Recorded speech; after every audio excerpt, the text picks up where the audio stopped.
All right, this is one of my favorite plants, the Oakleaf Hydrangeas. One of the reasons is because it's incredibly low maintenance, and it's gorgeous in spring, summer, and fall.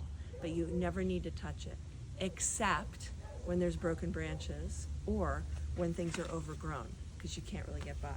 So you just go down to the bottom. It's a little close to the path, which is why I think you're having this issue. But you just go in and maybe take off a whole branch that's coming out this way. I mean, it's a big one, but what are you gonna do? Like, it's getting in the way. Or you could do something like this right here. Do you see this? Oh yeah. Okay, get rid of this whole guy, but leave this if you want. I mean, I think it's prolonging the inevitable. But there's enough. You have like, what? You have 3 in here or something like that, or maybe just 2? There are 3. Okay, but this is just a little bit much. But that's no big deal. You just go in. I would wait until they bloom and then bring them inside. You know what I mean? And then just call it a day, and then leave it.